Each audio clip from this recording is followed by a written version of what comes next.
The Grasshopper and the Ant. Deep in the forest, a crescent moon hung quietly in the sky. Golden moonlight spilled over the grassy clearing, and the dew-kissed leaves swayed gently as if whispering softly. Stars twinkled in the sky, and little bugs quietly crawled out from beneath the leaves, ready to welcome their nighttime party. Just then, a lively violin melody echoed through the woods. Ding ding dong dong, ding ding dong dong, like moonlight dancing. The one playing was no ordinary grasshopper. His name was Jazz. He wore a bright green suit, shining like freshly sprouted leaves, and a bow tie as red as a strawberry. "Come, come," Jazz called out, spinning and leaping as he played his violin. "Tonight's moon is so beautiful. Let's shake off all our worries together." All the little insects came. Fireflies lit up the night with their glowing lanterns, bees flipped somersaults in the air, and ladybugs shook their round bellies. Under the moonlight, everyone laughed, danced, and formed joyful circles. But on a narrow path at the edge of the meadow, a small ant had quietly stopped walking. His name was Antie, and he was still carrying a heavy seed on his shoulder. He looked at the twinkling lights that seemed like a dream, and at Jazz and the happy swarm of bugs. In his eyes shimmered a hint of longing and confusion. Jazz was always surrounded by friends, playing music, singing, dancing, and laughing. But Antie? He woke up early every morning to carry seeds, gather fruit, and help his family repair their underground tunnels.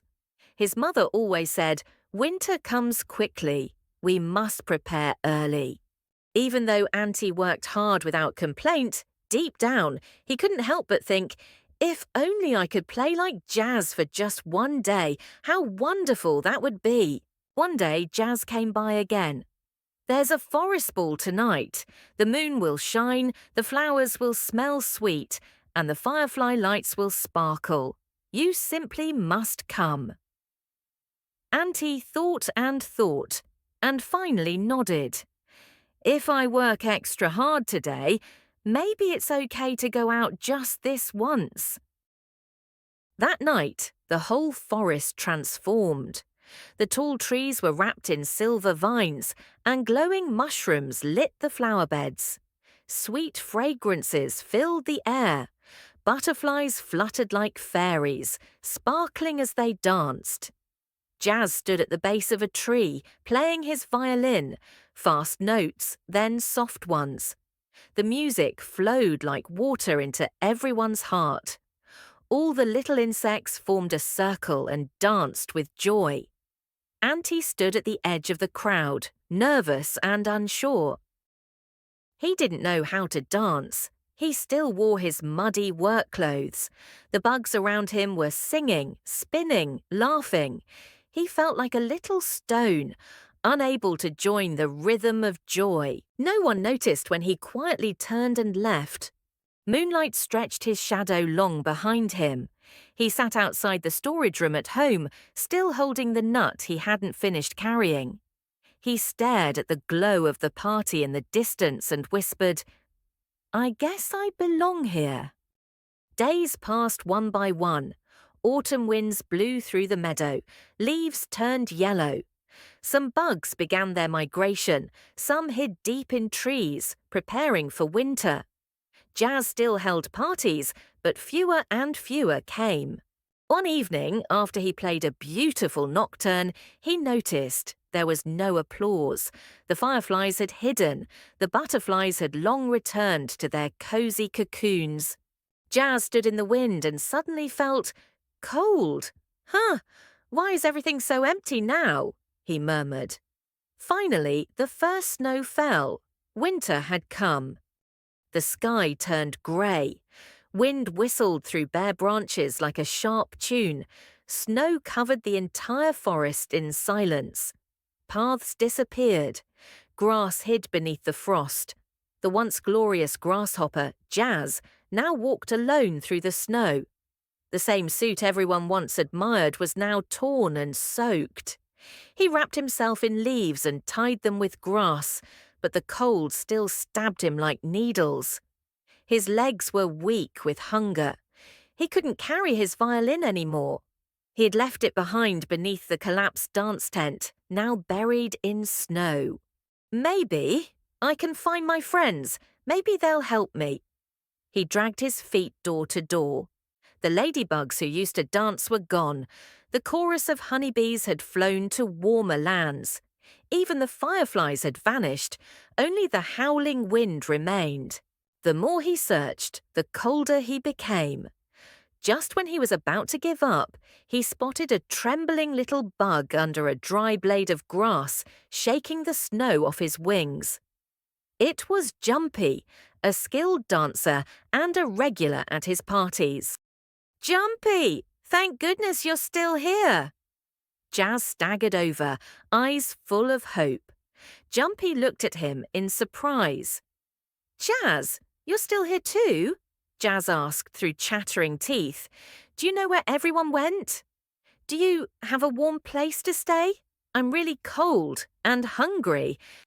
Jumpy went quiet, then looked down at the frozen ground and spoke gently. We didn't prepare for winter. We were having too much fun dancing. Now everyone's hiding. Some flew far away, others froze. I'm barely hanging on too." Jazz's eyes widened. His heart sank like ice. Jumpy added softly, "Maybe the little ant can help. His family was well prepared. Every time we passed by, we could smell the sweet scent of roasted nuts from their home." Jazz couldn't say a word. He lowered his head and slowly walked toward the hill at the edge of the forest. There, a little house glowed with light, like a single star in the lonely night. He walked to the window and carefully peeked inside. Through the glass, he saw a warm, familiar yet distant scene. Antie lay peacefully in a soft bed, covered in thick blankets, a calm smile on his face. His dad sat in a rocking chair reading the newspaper. His mum hummed a tune while knitting a scarf. The fire crackled warmly, lighting up the whole room.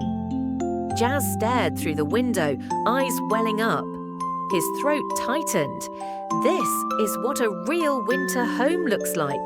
This is what true preparation means. He remembered how he once told Antie, "Work is boring. Music is the soul of life." Now, all he felt was deep, stinging shame. He didn't knock, he just quietly turned around and walked away. The snow kept falling. The night grew deeper. Jazz the little grasshopper disappeared into the snowstorm, leaving behind only a fading trail of footprints, soon buried by wind and snow. Wait! 3 tiny figures appeared in the distance. It was Jumper, Antie, and Jazz. Antie had been asleep in bed when suddenly he sat up and remembered Jazz. He turned to the window and saw the heavy snow falling. Then he stood up and said, "Jazz is still outside. He has nowhere to stay. We can't just leave him out there." He grabbed a lantern and opened the door, just as Jumper arrived. Together, the two of them set off into the snowy forest, following the fading footprints and calling out, "Jazz! Where are you?" At last, they found Jazz curled up under a tree, shivering and unable to move. Antie rushed over and wrapped his scarf around Jazz. "Come on, let's go home."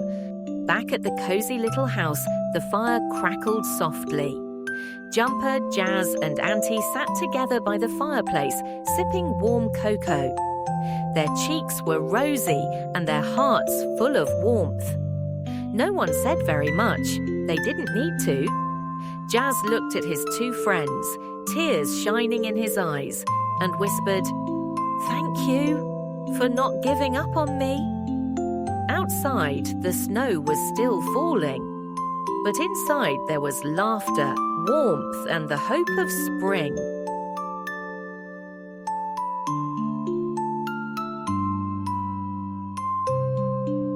Thank you for watching to The Grasshopper and the Ant. Don't forget to subscribe for more gentle bedtime stories.